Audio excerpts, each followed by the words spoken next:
Okay, so Joe, thank you so much for agreeing to come and share your experience, strength and hope with us on unworthiness, underbeing, under-earning, all of that stuff around money.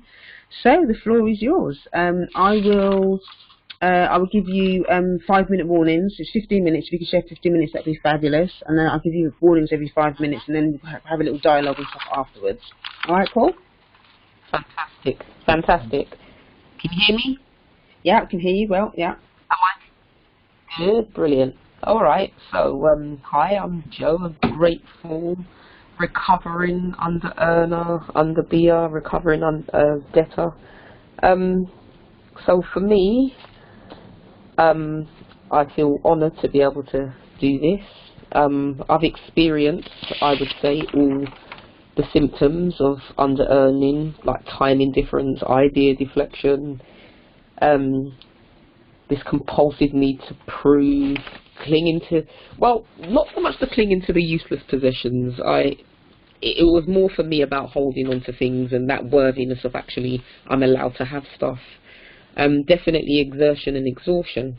For me, I also use all the tools, and it is using those tools that has got me where I am now. And I came into fellowship through an abusive incident with a family member, and just felt lost and isolated, numbed out, didn't know what to do with the feelings. They weren't shaking off, and the things I normally do, it's like it wasn't working. So I'm like, what's going on? So fortunately, I had a relationship with a power greater than me. Not that I called it that at the time, but I did. And so it made it easier to ask for some help. So there was that dialogue already going on. And, you know, I was just like, God, I don't know what to do with these feelings. They feel like resentments. I don't know what to do with them. And, yeah, I didn't know what to do with it. I didn't know. So because this time was just different. Something different happened. I felt broken. I really felt broken and just totally helpless. So I continued to stay open to answers, and this went on for about 3 weeks, and it was just horrible. It was excruciating. And then one day, it's like I heard, because for me, I hear these kind of, it's like a voice. I put it like a gentle voice. It said, go to Al-Anon. And those seeds had been sown from like about nearly 20 years ago, when I remember going to AA, and I remember I had a spiritual shift in my life when I was in my 20s, where it was just like, right, I'm going to start doing a 360 on myself and just see what is checking out. Why do I drink? Why do I do this? Why do I do that? And so I genuinely believe that all those years back, even though I left AA because I didn't feel it was right for me, I still continued to pursue a spiritual life, particularly through writing as well, which helped massive shifts. But yeah, there was a seed sown. There was a seed sown. So went off to Al-Anon, and it was helping. And I remember there was someone in there who said she'd gone to Debtors Anonymous, and I thought, why does that feel right? Why does it feel good? I know they always talk about, oh, don't talk about other programs in here, but this particular Al-Anon meeting was very allowing, very loving place, just what I needed at that time. And I had a lot of debts, and Al-Anon wasn't really kind of hitting that, although it was very helpful being there. And I do remember feeling like, you know what, I am struggling with my debts, but I'm kind of managing. I'm doing all right. But what I significantly remember was meeting a guy, and the compulsion to spend was just, it was like I had to get rid of money, and thinking that it would improve, you know, my sexual prowess with him, and, you know, to excite him. I wanted to impress him. And I remember there was a last straw when I spent some money thinking, yeah, I'm going to find ways to impress him, and he doesn't know all this is going on. This is going on in my head and going on for me. And it just felt wrong. Something felt just fundamentally wrong. like an insult to myself. Something just felt wrong. And I knew immediately, you know what? It's time for DA. So again, the seeds had been sown from the Al-Anon. And it was only when, initially, I hated going to DA, hated calling myself a debtor. I found it so uncomfortable, so much shame came up. And I completed the first 3 steps of DA, and then was kind of initially reluctant to engage with the program. I think it's a big thing. I'd been hiding the debts for a long time. They became unmanageable to the point where I ended up having to choose, and I dumped them. And I remember the first DA meetings that I went to, they were okay. I weren't feeling the vibes of the people there. But yeah, there was recovery, but I didn't feel like I personally fit in there. But I do remember the words in the meetings when it always talks about that. If you don't like this meeting, there are others. And I take those things on board. So I went to another meeting, found a sponsor, completed the first 3 steps, and then that's when I realised I'm a compulsive underbeer. I was grateful for that. What then happened was it took me into a place where I just felt like a slug. I think this went on for about 2 weeks. It was like it just hit me. I felt like something punched me awake. But it was like I wasn't awake, but I was awake. And I mean, before I even get into all of that, I'm trained as a secondary school teacher, and this is like my 11th year. And throughout all the time that I've been teaching, I've been telling myself that this is the way I'm going to feed the artist. And this was a massive way that I've been underbeat. 5 minutes. So, thank you. So I wasn't, as far as I'm concerned, I'm not going to starve the artist. I'm not going to starve the artist. I'm going to get a normal job because, you know, that's what people tell you to do. Go and just do what everyone else does, innit? Get a normal job. You know, get something you can fall back on. And in my 3rd year of it, I had to put my foot down, started doing some art. Last year was my 10th year, and I was absolutely miserable. Was really, really miserable. I wasn't engaging enough with the artist within me. I was becoming really frustrated. So I ended up ending the contract early, had 6 months out. But there was still that compulsive under-earning where I suppose I was under-being, and I feel that the under-being is definitely good.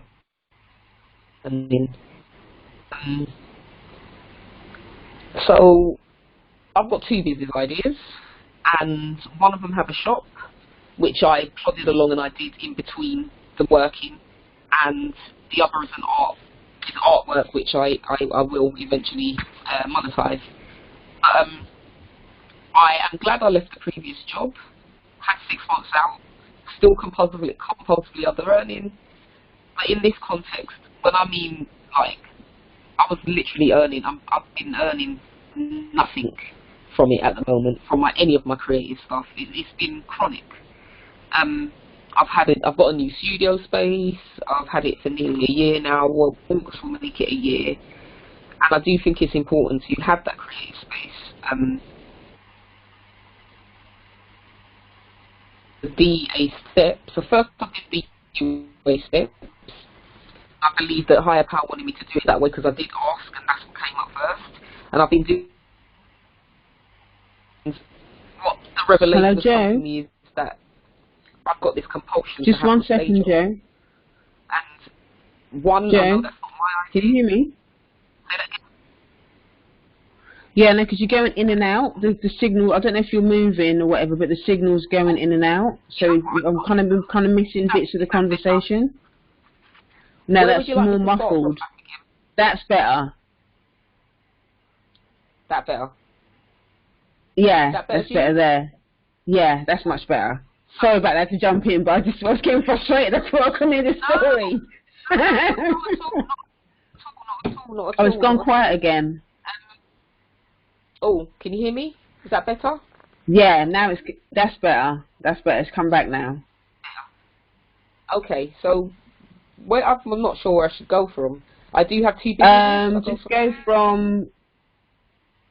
Yeah, go from. You were saying about your. What was the last thing you were saying? You're saying about the job. Yes. You were talking about your studio space, and how.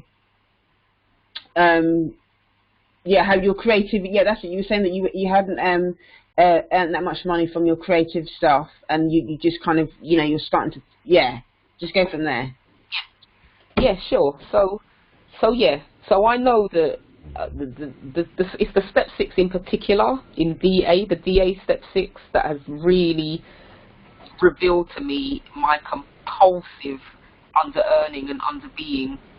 And the under-being is played out through me not engaging with the artist as much. But I think what is also actually happening is, it's like the artist is getting fed, and she's growing an appetite, and it's like I can't not feed her anymore. That's what's actually happening. So she's coming out of this anorexia that I didn't even know she was in the first place. So it's not a thing where, as an artist, I was trying to make myself anorexic, or I was feeling comfortable with that. I was going along with this whole thing of, yeah, I'm going to have this day job, and it means it's going to feed my artist. No, I was actually enabling a lot of compulsive anorexia around my creativity. And yeah, I know that I've come to realise now through the step 6 that that's my idea. That's not my higher power's idea to be in this job, and it's not working. So basically, what I found is, since I've been employing a lot more self-care, I found that it then rolls into a thing where, okay, so I'm going to leave work at 4 so I can get to my studio. To me, that's self-care. It's like, okay, I'm not going to work on the weekends. To me, that's self-care. It means that I give time to family, friends, social events, etc., or if I want to just chill out. And I notice, as I'm doing those things more and more, the artist is like more and more prominent, and it's like I want to feed her, I want to engage with her. So it's made me just reevaluate what I'm doing and how I'm doing it. And yeah, I feel like this current PAYE job that I have has finally brought me to total surrender. I feel like I'm at a place where I have had this, it's the massive epiphany that I've been starving the artist by having this full-time demanding job, and I now want to be a thriving creative. And the thing is, since I've learned that, for me personally, when I learn things like that, I'm like, okay, so I need to switch things around. So now for me, my priority, now that I've got it in my thinking that my priority is my creativity, even though my job doesn't finish until July, things are just different. Like, someone came, like, I got chatting to another fellow, and they told me about this book, which will help me with my thinking. It talks about being a thriving creative. You've got 5 minutes left. Thank you. VA has made me become a saver. I've always got money in my business account now so that I can do things related to, and I have been. The DA that's been helping with that. I've stopped using credit cards, payday loans, any type of credit that incurs interest. When I was in the thick of the debt, I always used to also use that as a way to underbe, and that was my sense of unworthiness. Oh, I've got debt, I can't possibly do my creative stuff until I've paid my debt off. And my higher power had to back me in a corner and be like, you know what, you are not here to pay debts. Yes, you're doing the right thing and you paying up. That's not what you're here for. In doing this, you're just starving the artist and the inner child. And that's the big thing for me. Like, to me, that's just like, I want to get down on my face. I want to be prostrate and just be giving thanks to the universe for that stuff. Because, yeah, I'm grateful for my recovery and the slow release. that it gives me one day at a time to make me a healthier person. For me, I used to hide behind caring for others, under being. I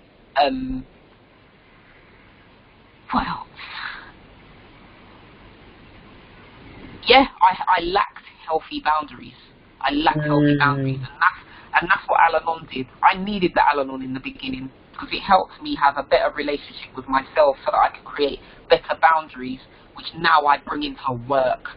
The UA has taken me out of that place of hiding behind having a job. It taken me out of hiding behind caring about other people and not caring about myself. It's made me, even though I'm still a bit uncomfortable spending my money on myself, I do it more regularly, and I'm getting more in tune with that. Initially, when I did come into fellowship, I felt crap. I felt horrible. I felt like resentful. I felt like, why do I have to look after myself? I don't want to do that. You know, having only ever been validated by, you know, an art teacher at school, in secondary school, that's the flame that actually kept me going. And I always thought, I want to make her proud, because I remember her saying to me, you know what, you see all them girls in there? She goes, don't worry about them. She goes, you're the one who's going to do something with it. She goes, it doesn't matter if you don't get a first-class degree. It's not about that. It's about using it to do something. And I always remembered that. But yeah, and as well, I've finally become tired of being afraid. And at my current B job, I'm glad it ends in July. I'm super relieved. I don't want to starve the artist anymore. But the biggest thing is, I felt unworthy and fought with the ideas of not doing my business, because the type of business that I do as well is, people would think that only, and I'm just going to say it, white people would do that. People that don't look like me would do it. And I fought for a long time with that. Even the racial sobriety thing comes into it. And when I finally made up my mind and decided, you know what, I'm going to do this. I don't care about what people think I look like or how I'm supposed to look or not look. I'm going to do it. Also, another huge revelation. That's fine. You can just wrap up. Yeah, another revelation for me, thank you, is that being the artist and the creative that I was born to be is being my authentic self, and being my true self. It's important. It's like that, being that will take me away from the compulsive under-earning. It will specifically as well take me away from under-being, and inevitably take me away. You know what? Allow me to live in my abundance. Thank you for letting me share. Oh, Joe, thank you for sharing that. It was really, really, really good to hear, you know, how you've managed to navigate, you know, the money programs. And the money programs, you know, just hearing you talk about, like, the fear and stuff like that, you know, is very intense, you know, because, you know, the whole thing around money and unworthiness and that kind of stuff is so linked to who we are as black people. And I think that, you know, because a lot of us are kind of, you know, have got low self-esteem because of, you know, living under the system, you know, the whole thing around unworthiness is linked to how we feel about how we earn money, you know. So I really understand, you know, what you were saying about, you know, feeding the artist. It's almost like another extension of deprivation, isn't it? So, you know, we're deprived in society of being, you know, the greatness that we are, and so we end up starving ourselves. We end up depriving ourselves because it then becomes unsafe, or we become afraid of showing up in our true greatness, in our true essence, because the world, society, or whatever has told us under the system that we're not allowed to thrive, that we're not allowed to be abundant. Like, you know, being rich or being wealthy is for white people. You know, it's not for us. You know, and there is that. You know, for me as well, I realised that, you know, there's that silent contract that I feel like I have with my family, that I'm not allowed to be more wealthy than them. You know, and it's like I sometimes hear it in the community. You know, black people might say things like, oh, well, she thinks she's white, she's doing that, she thinks she's white. You know, anything that's kind of around money. And, then there's stigmas and stuff around, you know, about people saying that money is the root of all evil. And all. It's almost like there's so many different subtle things at our cultural level that we have to deal with around feeling worthy, you know, around money, and so our relationship with money is kind of linked to our relationship with ourselves. So it's really good to hear you talking about the fear and the anorexia around you know, being abundant and stuff, because I think that, you know, that can be you know, a direct relationship, you know, for a lot of us, from kind of shedding ourselves of you know, the unworthiness that we feel a lot of the time. Actually, you talked at the beginning as well around time indifference, and you talked specifically about was it the characteristics you're talking about? Was it time indifference, exhaustion, exertion, and something else?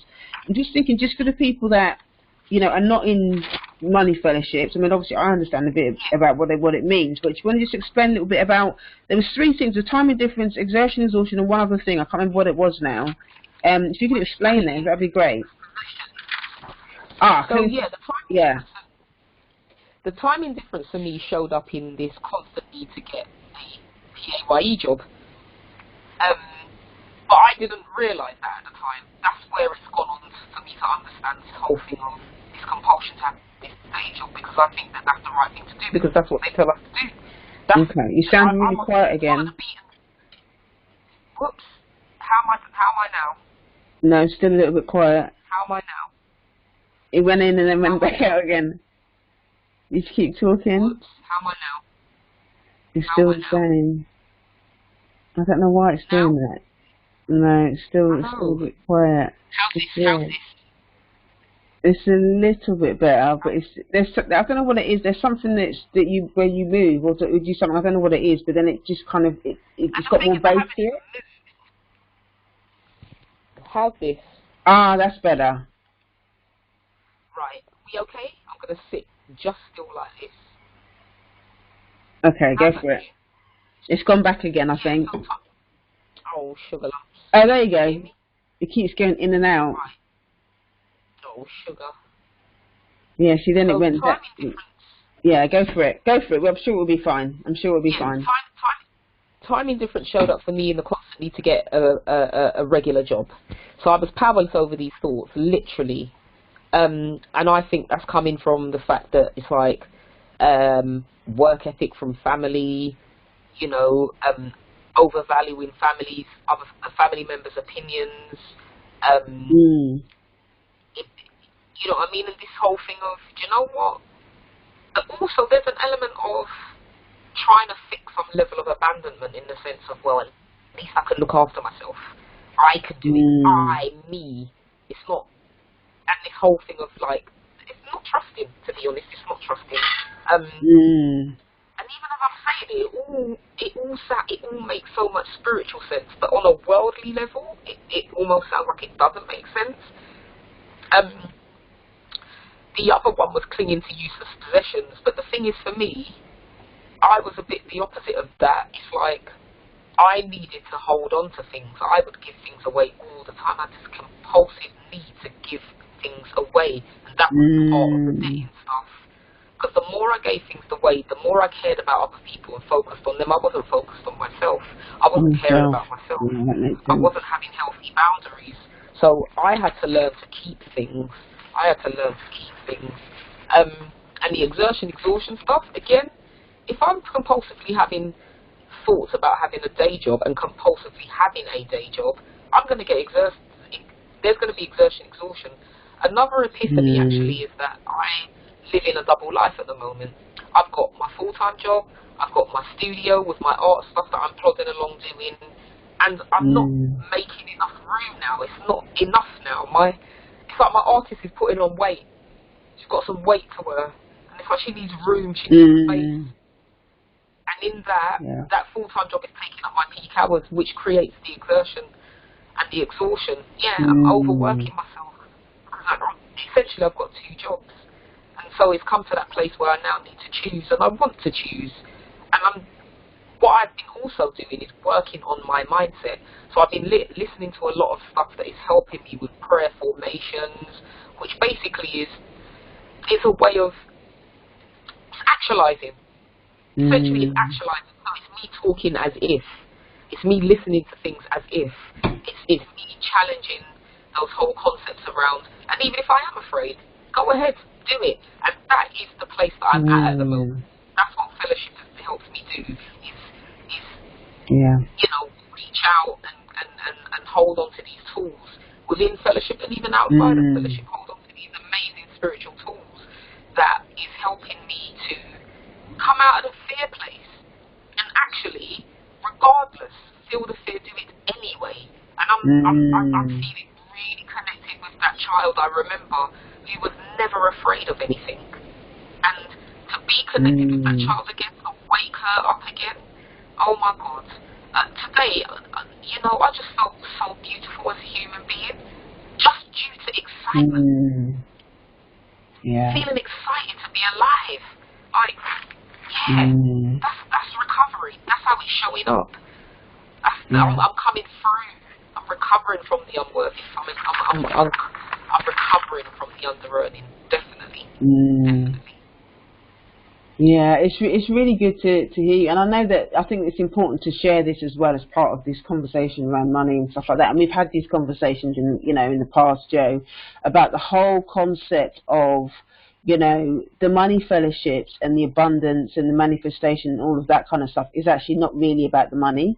It is actually about the internal stuff. It's about the building the self-confidence. It's about really holding on to those tools. The tools that they give you in the money fellowships, they are, they're very action orientated, because obviously with money, you have to actually, you can't just sit on, pray on your knees and, Jesus will look after me, Jesus will sort me out. But no, in the money fellowships, it's about, okay, well, what have you done today? What have you done today to actually show that you trust the process? What have you done today that actually says that you trust your higher power? And it, you really, and then for me with this whole thing, I really have had to test. I've really had to test my whole concept around what my higher power is, and trusting that my higher power is going to take care of me. Because as a child, a lot of us that grew up in homes that were abusive, that were neglectful, and all the rest of it, we don't know how to receive. We don't know how to receive. We don't know how to receive love. We don't know how to receive money. We don't know how to receive abundance. We don't know how to receive compliments.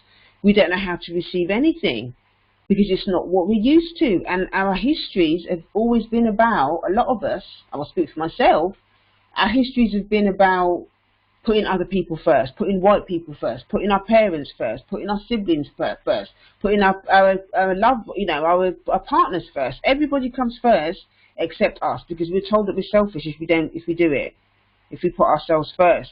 But in the money fellowships, I found that the money fellowships are sort of like, well, you do need to put yourself first. You need to do your figures.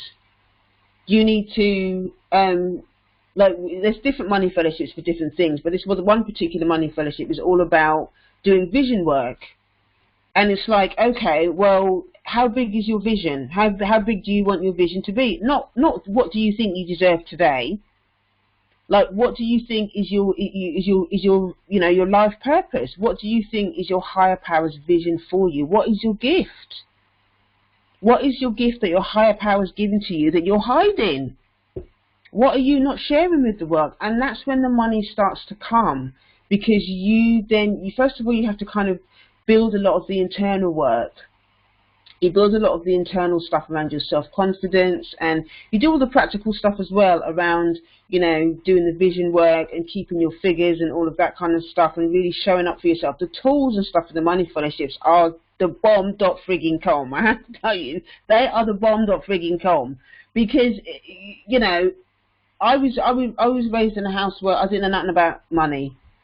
I was raised in a home where, when my dad first started giving me pocket money, my dad used to spit on it before he gave it to me. My dad used to spit on my pocket money before he gave it to me. And so I learned that I didn't really deserve money, because my own dad, who gave me life, did not think that I deserved money, so he would spit on it. I remember one time I gave it back to him. I said, I don't want it if you're going to spit on it. You know, and I remember sort of reading this out to my sponsor and stuff in the past, this thing, and there's still a part of me that still feels resentful, and I think there is part of me that kind of thinks that, you know, as well as him being a black man doing that, it's almost like, well, I think unconsciously I've taken that to mean that no black man is ever going to want to look after me. No black man is ever going to want to treat me. Not necessarily that I want to be a kept woman, because I'm quite independent as well in that sense. But I just find it hard to receive gifts from men. You know, and this is all around, this is what the money stuff is about. The money stuff is about letting go of the shame as well. It's about letting go of the shame of receiving. You know, I can go into a lot of shame about receiving stuff. You know, and doing what I'm doing now, and being in the money fellowships as well as a lot of the other fellowships that I'm in, you know, the money fellowships have really helped me get honest about how unmanageable money can get, and how, you know, low self-esteem or not feeling good about myself, you know, I tend to, you know, I can go into a really childlike place around money, i.e. I just don't want to talk about it, I don't want to look at it, I don't want to plan it. I just think, oh my God, I don't, you know, there's always that part of me that thinks that if I get somehow attached to money, or money starts to come into my life, that I'm going to have an unhealthy dependence around it, and it's almost like the money's going to abandon me, like, or my higher power is going to cut off my blood flow around money. So it's like, you know, I have to have that conversation with my inner child around what money means, around the fact that, you know, me as a human being, I can't control if other people are going to give me money. That's why the money fellowships are so powerful, in the sense that you have to learn how to surrender the abundance bit back to, it's the relationship between you and God.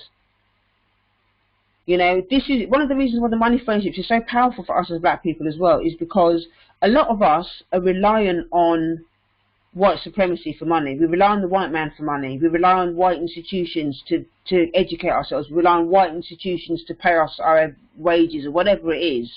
So in that sense, there are a lot of, you know, white institutions become our higher power, if that makes sense. White institutions can become our higher power.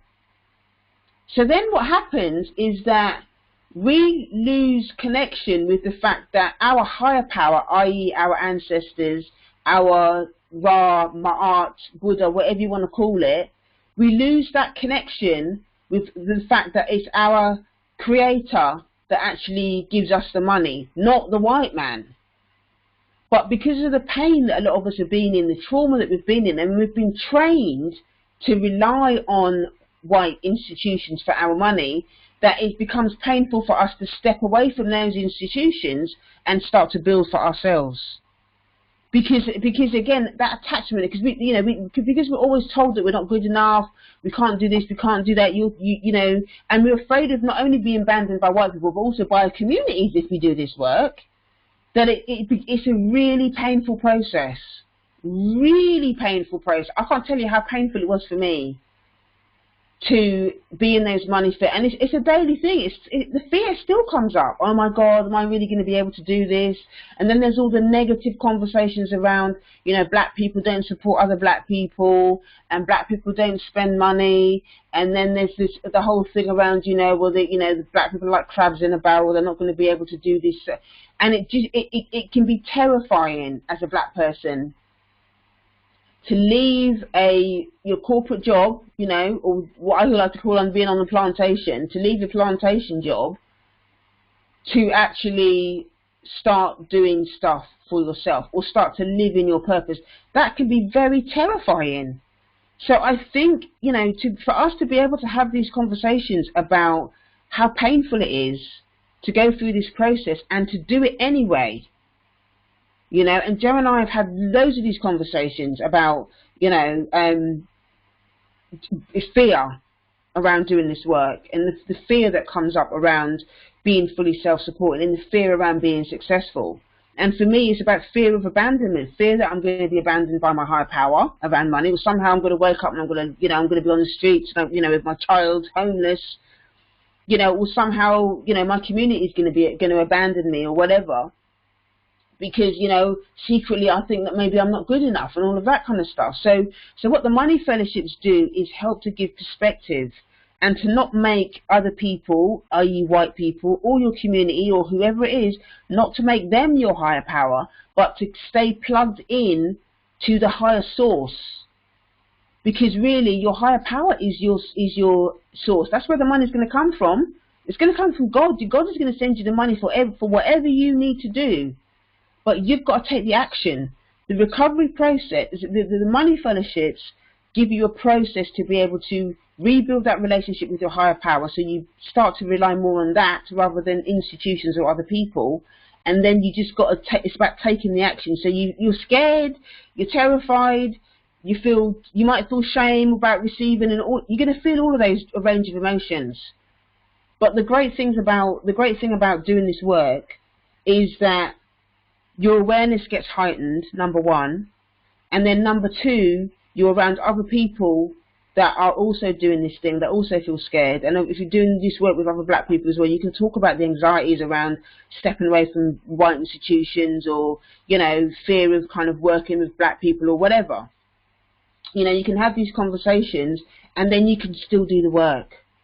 That's the power, and understanding that the deprivation that we feel as well is also linked to the fact that a lot of us have an unhealthy relationship to money and work, because we're still carrying a lot of the negative relationship that we have with money and work from the plantations. So I think it's important to say that. Time's running out, so I'm going to wrap up now. But yeah, it's important to have be able to have that conversation and understand that in our DNA we have a painful relationship with money and working, because we've been used by the system of white supremacy to work for free, to not be fulfilled in work. We just put on this planet to be mules for other people and to work for white people. That's what we've been taught. So to step out of that and to actually believe that we can do a job, we can serve our communities, we can live in our purpose, we can do work that we enjoy, is completely foreign to a lot of us. It's completely foreign to a lot of us, because that's not what we've been taught. That's not what we've been taught at base level. We've been taught to serve white people, to serve whiteness. That's what we're there for, to make them rich. And we're not allowed to have any of that money. We're not allowed to have that money. We don't deserve it. We're not good enough. We're too black. We're too this. We're too this, that, the other. We're not allowed to earn money. We're not good enough. But the money fellowships tell you different. And this space, this meeting in particular, was about empowering us to think and to remember that, number one, our higher power is how our abundance is generated. Our higher power is how our money is generated, and that we've been put inside these bodies to learn how to step out in truth, to step out in faith, and trust the process, and trust the power greater than ourselves. And that's not me being woo-woo. It's just that's how the money fellowships work. But also to use the tools, not just, you need to get up off your knees. You can get on your knees when you're talking to your higher power, but when you finish praying to God and saying what you want, and please hand my will over and life to you and whatever, when you've done all that stuff, what's my purpose? You get off your knees and you take the action. You get off your knees and you take the action. You don't complain or keep looking around the corner going, oh, was my higher power sent it yet? You have to go and take the action. And you use the support network to get support, to get advice, to get suggestions, to speak out what you need to speak out, to be accountable. You do all of that stuff. You do all of that stuff, and that's how the miracles happen. I can't tell you how many miracles have happened since I've been in this money fellowship. I couldn't be talking to you this evening. This is a miracle in of itself. The fact that I'm doing this conference, and it's about just trusting the process. You just got to trust the process. You got to detach from the outcome.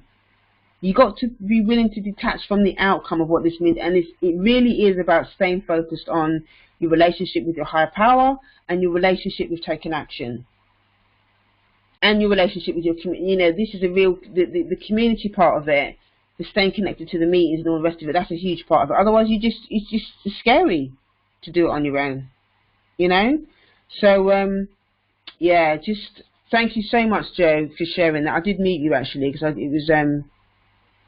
didn't want to. I heard sort of rustling and whatever, so I did meet you. But I'm going to unmute you quickly just so I can share my thank yous and stuff properly. But thank you so much for sharing what you shared, and I just got so much out of it, and it was really powerful to hear just, you know, your honesty and your willingness around doing this work, and you continuing to you know, step out of, you know, as in your words, starving your artist, and actually starting to nurture it and just taking it one day at a time. So yeah, it was just really powerful to hear you. So thank you so much for that. I don't know if there's anything else that you wanted to add. You know what? Yeah, lastly and finally, I absolutely agree with you that another thing that I've got out of step 6, and I can't believe I didn't want to be in step yet. There's so much more miracles to come. But God's my employer. God's my employer. Yeah. 100%, and I think we just got to remember to tell ourselves that all the time. It just changes perspective when you think about it in those terms, that God is your employer, your higher power is your employer. Changes everything, you know. So yeah, thank you so much for sharing, and let me just hit the record button off, and then we can go into sharing time.